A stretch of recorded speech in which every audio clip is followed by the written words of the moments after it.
मनोबुद्ध्यहङ्कारचित्तानि नाहं न च श्रोत्रजिह्वे न च घ्राणनेत्रे न च व्योमभूमिर्न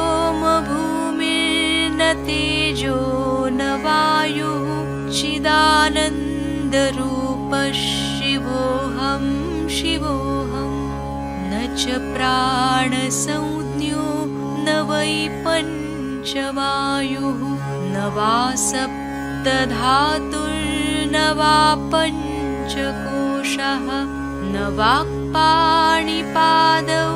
न चोपस्थपायु चिदानन्दरूपः शिवोऽहं शिवोऽहं न मे द्वेषरागौ न मे लोभमोहौ मदो नैव मे नैव मात्सर्यभावः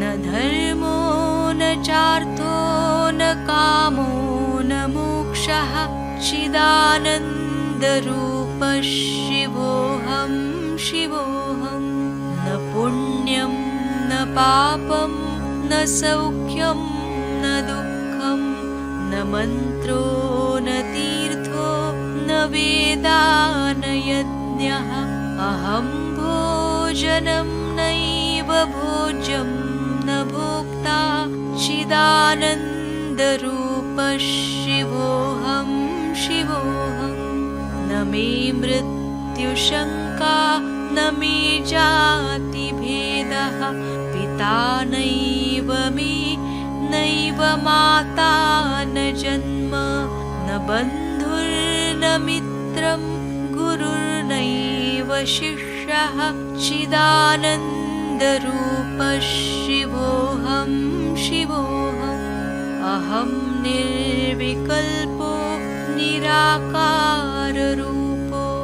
विभुर्व्याप्य सर्वत्र सर्वेन्द्रियाणां सदा मे समत्वं न मुक्तिर्न बन्धः चिदानन्दरूपः शिवोऽहं शिवोऽहं चिदानन्दरूपः शिवोऽहं शिवोऽहं चिदानन्दरूपः शिवोऽहं शिवोऽहं साक्षात् श्री आदिशक्ति माताजी श्री निर्मला देव्यै नमो नमः।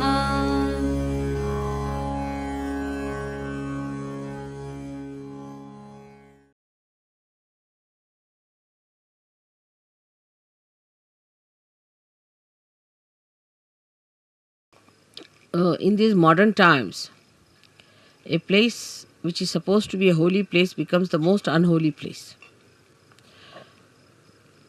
It's such a topsy-turvy condition these days.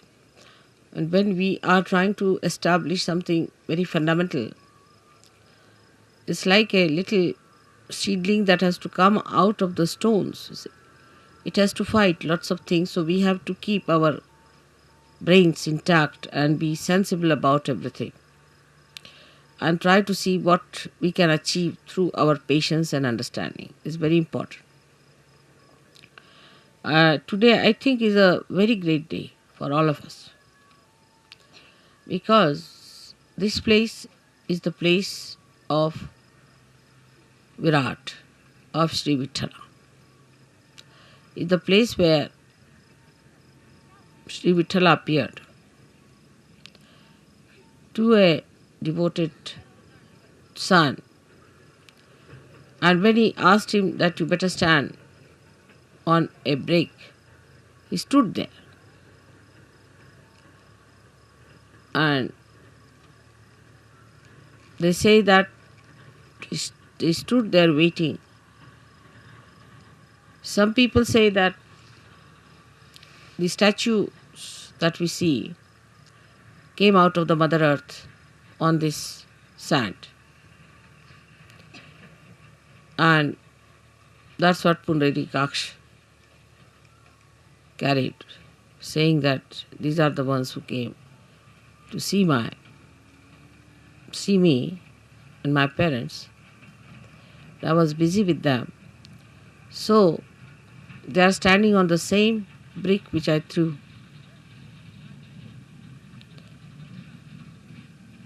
Now the whole story has to be taken in a very sensible way with a common sense in it. That God Himself is capable of all kinds of miracles. We who are created by God are doing some things which look miraculous. Say, if you take about 100-year-old situation of this world, we can say that today we are seeing many things which could be miraculous. 100 years back, nobody could have thought that you could have all these arrangements done here in such a far-fetched places. But all these miracles come from the power of God. So, we are the creator of that wee bit, very wee bit of that miracle. So, all the miracles of God cannot be explained and should not be explained. They are beyond our minds. And to make people feel the presence of God, God can do anything. He can move into all the 3 dimensions and also in the 4th dimension. He can do whatever He feels like. That's what you have seen now in your every day-to-day life. How many miracles take place to all of you. And you can't understand how it works out. Even it works out on things which are not living. And people are quite amazed how these things happen. So we have to believe now, after seeing all this ourselves, that He is God. And He can do anything that He feels like. And we are nothing. We are nothing. There should be no rationality about it, of understanding God's miracles. How can it be? How could it be? You can't explain. Only when you achieve that state of mind, where you believe through your experiences that God is all powerful.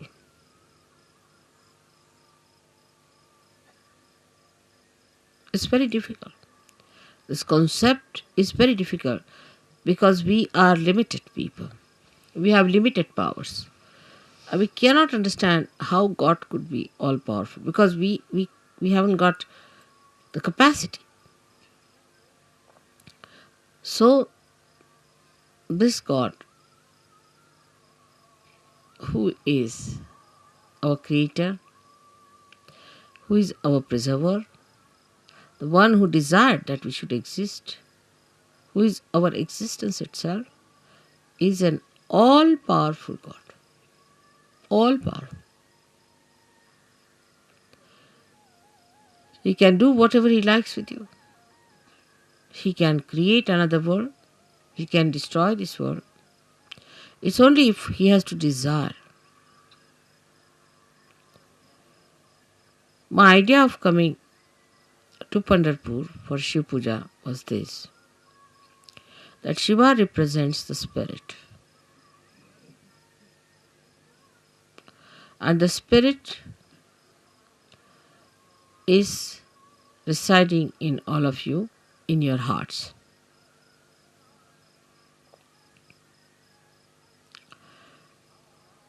The seat of Sadashiva is on top of your head, but is reflected in your heart. Now your brain is the Vittala.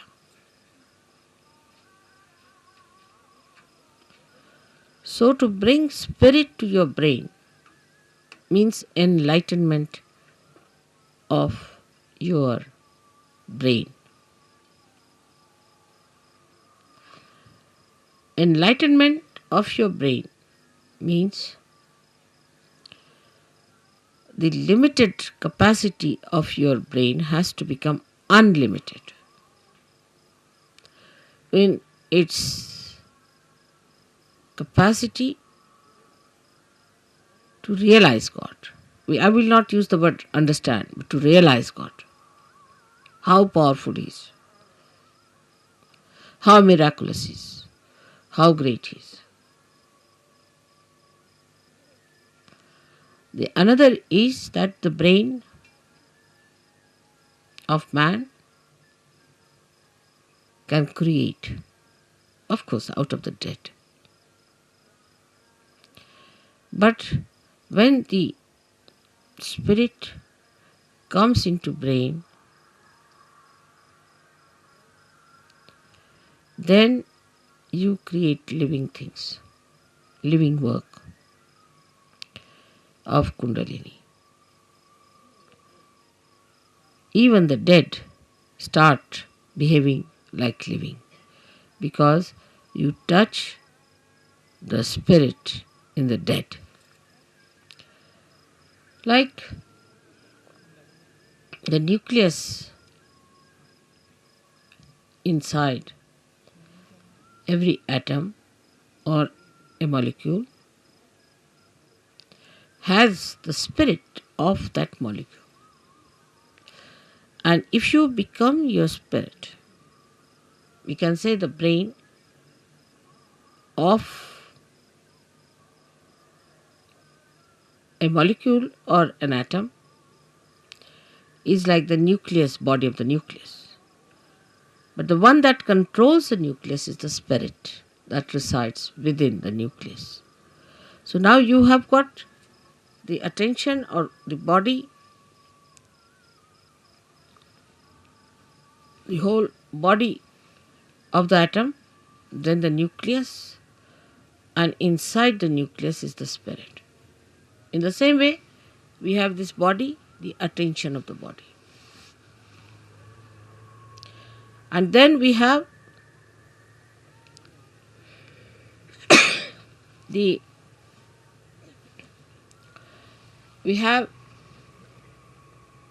nucleus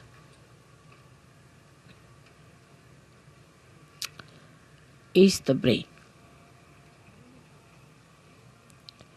And the spirit is in the heart. So the brain is controlled through the spirit. How? That around the heart there are 7 auras.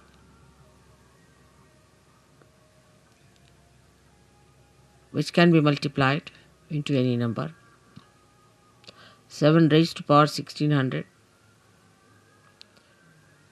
which are the ones which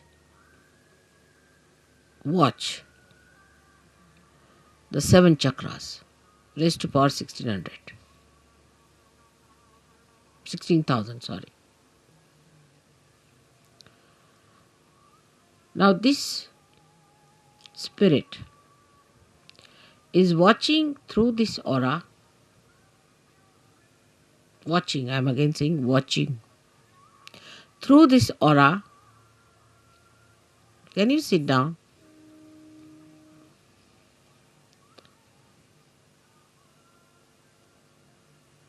Can you sit down? I think would be better. There's no need to bother once you have put it up.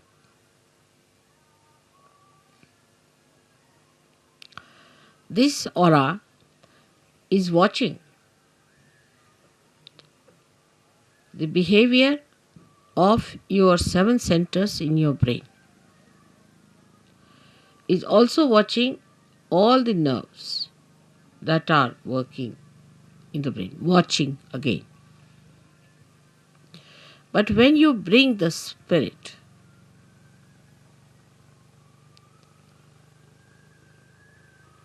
into your brain, then you go 2 steps ahead. Because when your Kundalini rises, she touches the Sadashiva, and Sadashiva informs the spirit. Informs in the sense reflects in the spirit. So that's the first state where the watching auras start communicating to your different chakras in the brain and integrating it. But when you bring your spirit to your brain, this is the second state. Then you really become self-realized in the full way. In the full way. Because then yourself, that is the spirit, becomes your brain. Action is very dynamic. It opens then the 5th dimension in the human being. First, when you become realized, collectively conscious, and start raising the Kundalini, you cross the 4th dimension. But when your spirit comes into your brain, then you become the 5th dimension, means you become the doer.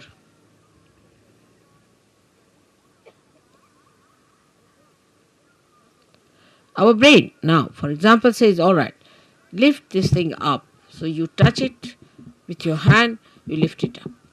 You are the doer. But when the brain becomes the spirit is the doer. And when spirit is the doer, then you become a complete Shiva, self-realized. In that state, if you get angry, you are not attached. You are not an attached person to anything whatsoever. If you possess anything, you are not attached. You cannot attach because spirit is detachment. It's complete detachment. You don't bother about any attachments whatsoever. Even for a second you are not attached.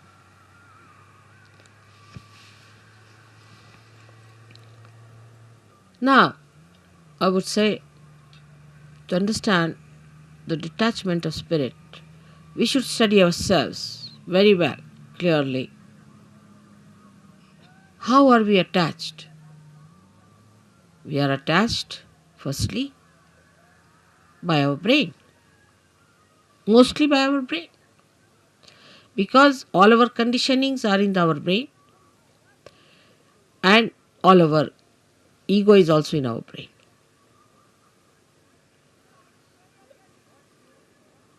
So all emotional attachments are through our brain, and all our egoistical attachments also are through our brain.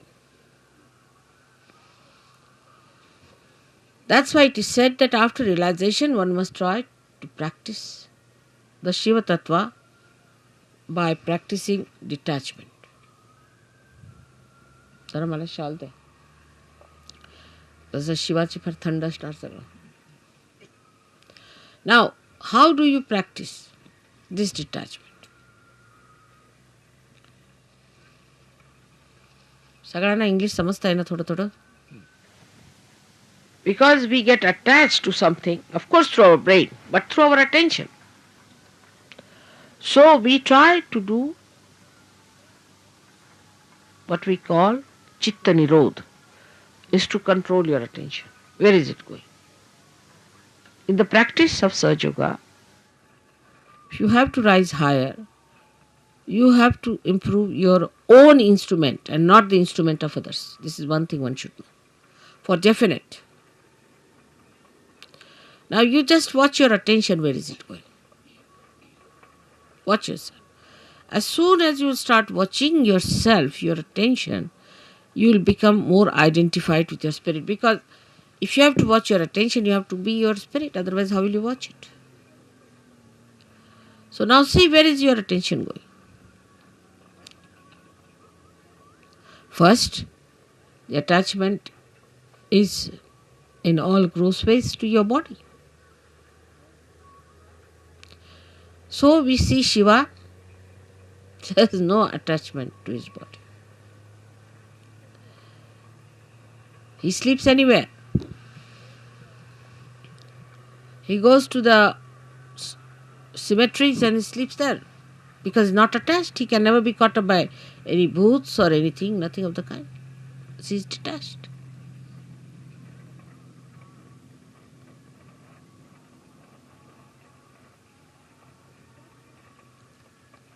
The detachment is to be watched and seen through your own attachments.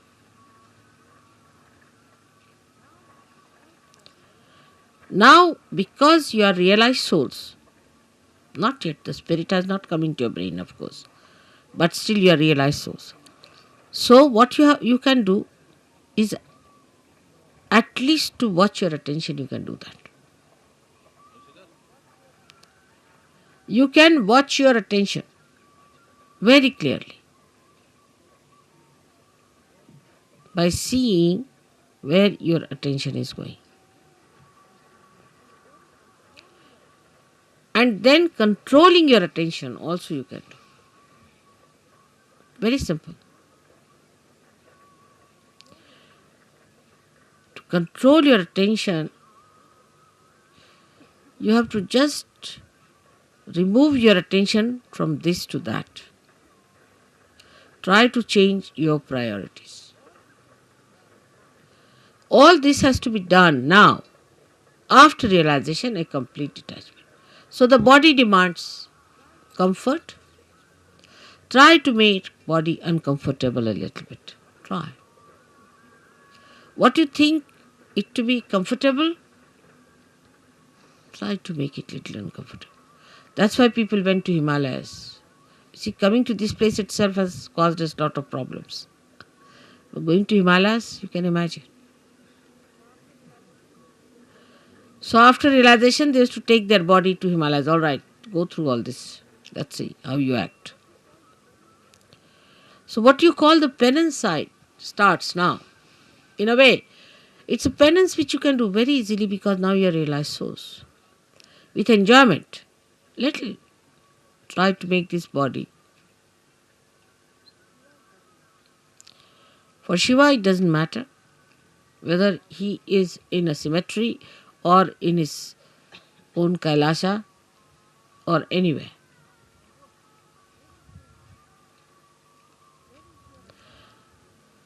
Where is your attention is, you see. That your human attention is hopelessly bad. Very entangled nonsense it is. We did this because of this. There's an explanation. Or others have to give an explanation. No explanation is needed to be given or to be accepted or to be asked for. No explanation. To exist without explanation is the best way. In a simple Hindi language, Jaise rakhahu taise hi rahu. Whichever way you keep me, I'll remain in that state. And I'll enjoy. Further in this poem, Kabira says, if you make me go on an elephant, means the royal conveyance, I'll go. If you make me walk I'll walk. Jaise rakhahu, taise hi rahu. So no reaction on that part. No reaction. First, no explanation, no reaction.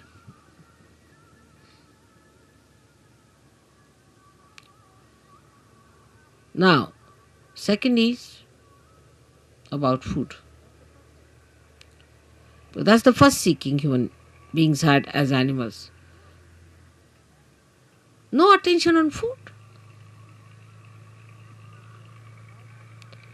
Whether you have salt or not, whether you have this or that, no attention on food.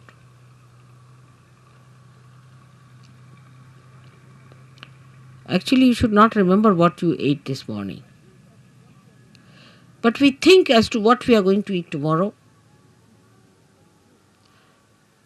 We consume food not for running this body, but for sort of a more satisfaction of tongue pleasures.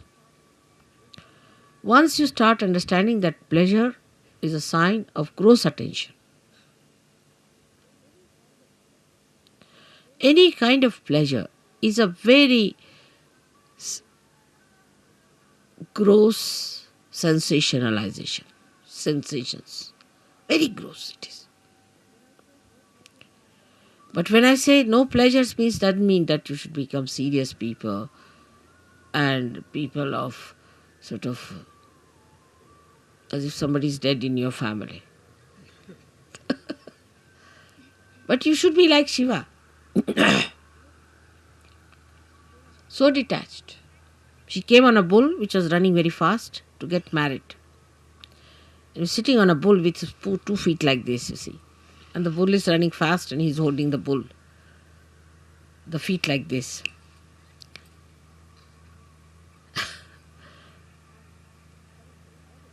And he's coming for his wedding. And with him are coming people with one eye, without noses, all kinds of funny people coming with him.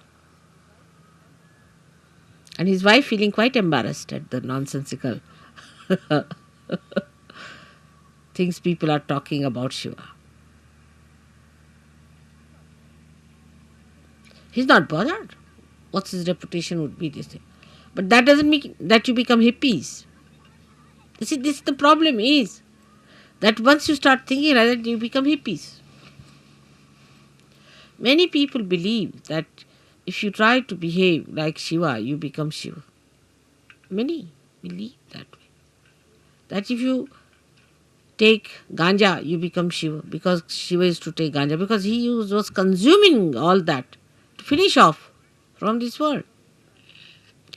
For what does it matter whether it's a ganja or anything? Give him anything, he'll never get drunk. No question. He's consuming all that. Or they think if they live like Shiva, the way he was detached about things, least bothered about his appearances. What appearance Shiva needs is that whatever he appears as is beauty. He doesn't need anything to be done.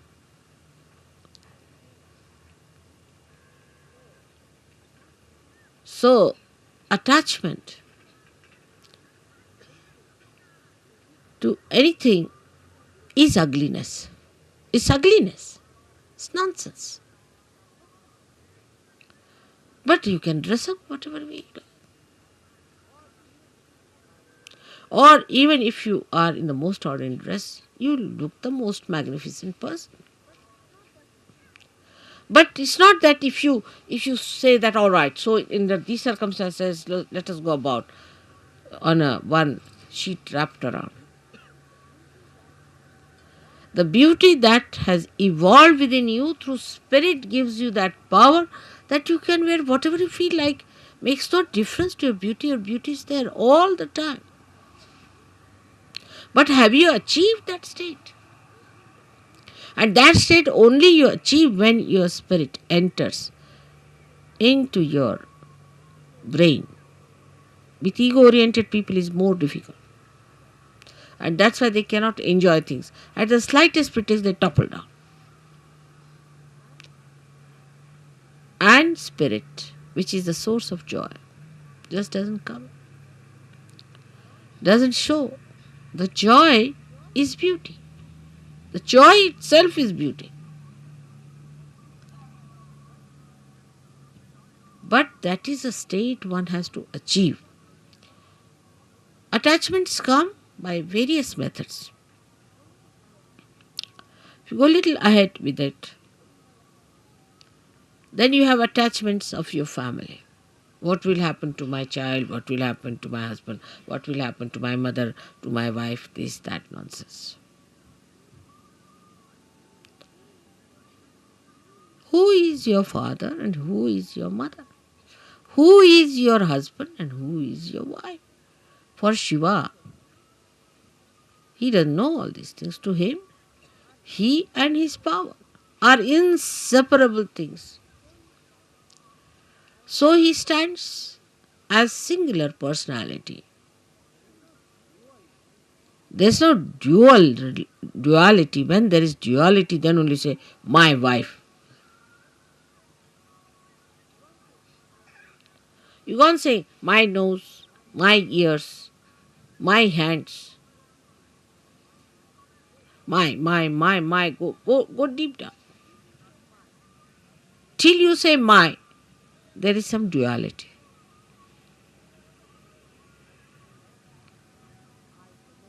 But when I say I, the nose, then there is no duality.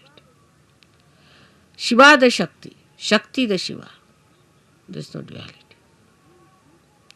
But we live throughout on our duality, and because of that there is an attachment. If there is no duality, what is the attachment? If you are the light and you are the lamp, then where is the duality? If you are the moon and you are the moonlight, then where is the duality? If you are the sun and you are the sunlight, you are the word and you are the meaning, then where is the duality? But when there is this separation, there is duality. And because of this separation, you feel attached. Because if you are that, how will you be attached? Do you see that point? Because there is a difference and a distance between you and yours. That's why you get attached to it. But it's me. Who is the other? This whole universe is me. Who is the other? Everything is me. Who is the other? But it's not that it's a brain wave or an ego brain wave. So who is the other? Nobody. That's only possible when your spirit comes into your brain and you become part and parcel of Virat itself. Virat is the brain, as I told.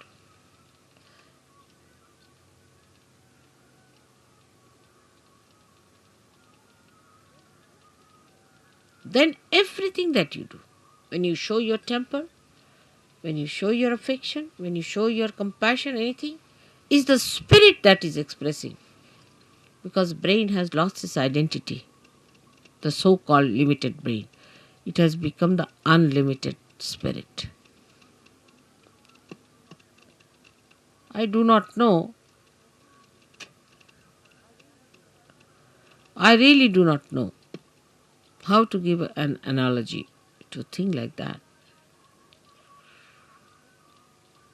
But what we can do is to understand it. That if a color is dropped in the ocean,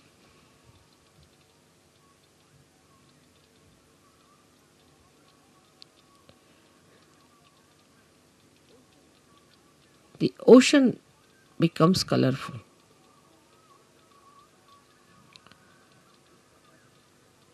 Is not possible.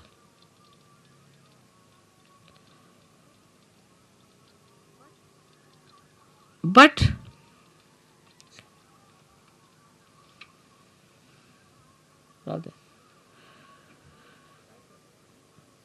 try to understand If a little color, limited color, is dropped into the ocean, the color loses its identity completely. Think of the other way around.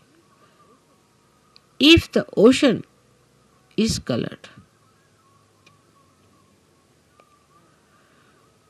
and is poured into atmosphere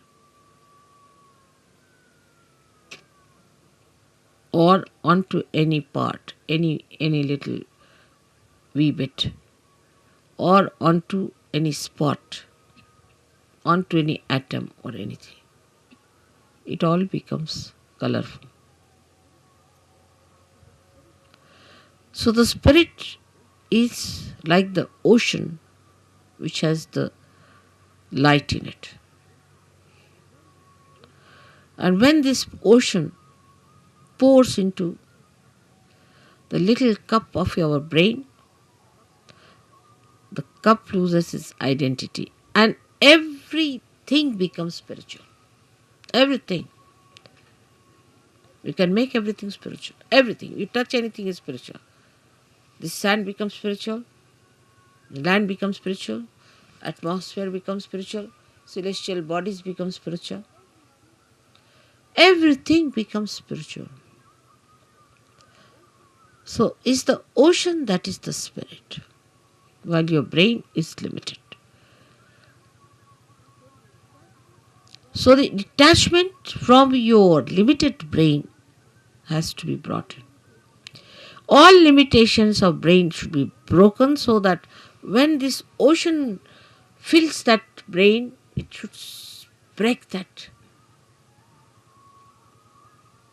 little cup. And every bit of that cup should become colorful. The whole atmosphere, everything, whatever you locate should be colorful. Color of the spirit is the light of the spirit. And this light of the spirit acts, works, thinks, coordinates, does everything. This is the reason today I decided to bring Shiva Tattva to the brain. The first procedure is to take your brain towards the Shiva Tattva by telling it, see, where are you going, Mr. Brain? You're putting attention to this, you're putting attention to that. Getting involved now, detach. Become the brain yourself. Only the brain. Detach. And then take this detached brain completely filled with the color of the spirit. It will automatically happen. As long as you will have these limitations to your attention, it will not happen. So one has to really deliberately do this tapasya. Every individual. I'm with you. So you don't need any puja that way. But that state has to be achieved. And for achieving that state, you need the puja. I hope so many of you will become the Shiva Tattvas in my lifetime.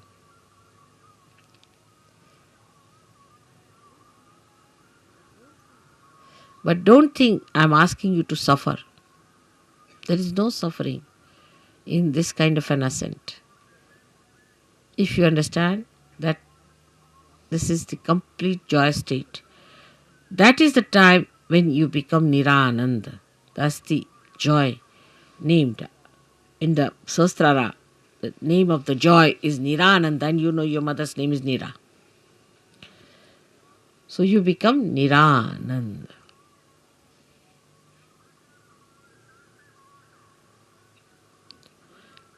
So today's worship of Shiva has a special meaning. I hope whatever we do in the outward way, in a gross way, happens also in the subtler way. I am trying to push your spirits into your brains But I find it rather sometimes difficult because your attention is still involved. Try to detach yourself. Temper, lust, greed, everything. Try to reduce. Like in food, I told today, Warren, ask them to eat less, not like gluttonous people. You see, once in a while, on a day of big banquet or anything, you eat more, but you can't eat every time like that. It's not a sign of Sahaja Yogi. Try to control. Try to control your speech. Whether you express temper in your speech, or you express your compassion, or you are artificially compassionate. Try to control. I know some of you may not do much. It's all right. I'll try to tell you many a times. I'll try to help you. But most of you can do it. And you should try that. So on a deeper level from today, we start our Sahaja Yoga, where some of you may not attain, but most of you should try to go deeper. Everyone. For that you don't need persons who are very well educated or well placed. No, not at all. But people who meditate, dedicate, go deeper, because they are like the first roots which have to reach for others much deeper so that others can follow.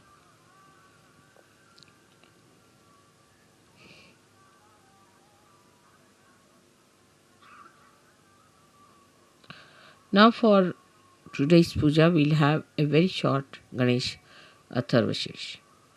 Just not washing my feet or anything much on it, but is a saying of Atharvashesha. And you can put म्हणजे शिवपूजेला पाय वगैरे धुवायची काही गरज नाही, कारण ते शुद्धच आहे. Shiva is all the time clean, pure, immaculate. So what are you going to wash the immaculate? One may say that, Mother, when you wash your feet, we get your vibrations in the water, but so detached that there's no need to wash at a state where you get completely washed, completely cleaned out.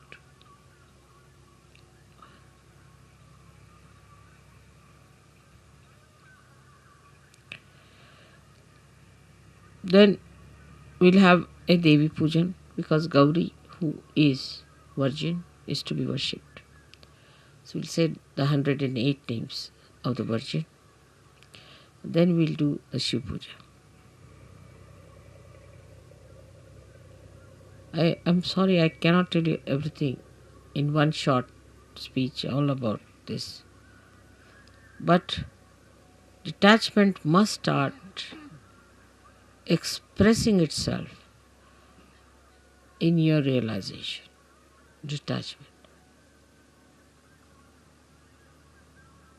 What is surrendering is nothing. Because when you are detached, you are surrendered. Automatically. When you are holding on to other things, you are not surrendered. That's all. What is there to surrender me? I am such a detached person, I don't understand all that. What am I to get out of you? I am so detached. Nothing.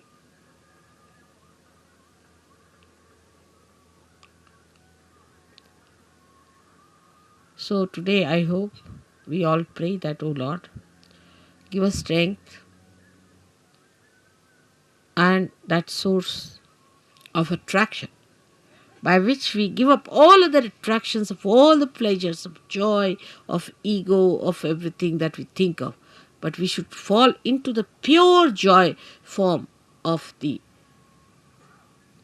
Shiva Tattva. Absolutely. I hope I have been able to explain to you why I am here today and why today is a very big day. You all who are here are especially very lucky people who should think that God has been kind to you, that He has chosen you today to be here to listen to this.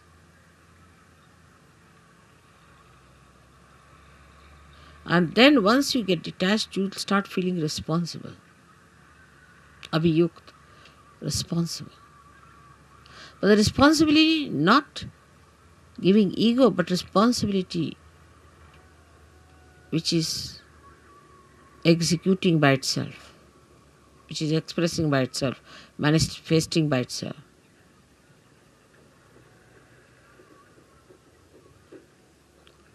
May God bless you. ॐ त्वमेव साक्षात् श्री शिवपार्वती साक्षात् श्री आदिशक्ति माताजी श्री निर्मला देव्यै नमो नमः। करचरणकृतं वा कायजं कर्मजं वा श्रवणनयनजं वा मानसं वा पराणम् विहितमधिहितं वा सर्वमेतत्क्षमस्व। जय जय करुणाब्धे श्रीमहादेव शम्भो। जय जय करुणाब्धे श्रीमहादेव शम्भो। जय जय करुणाब्धे श्रीमहादेव शम्भो।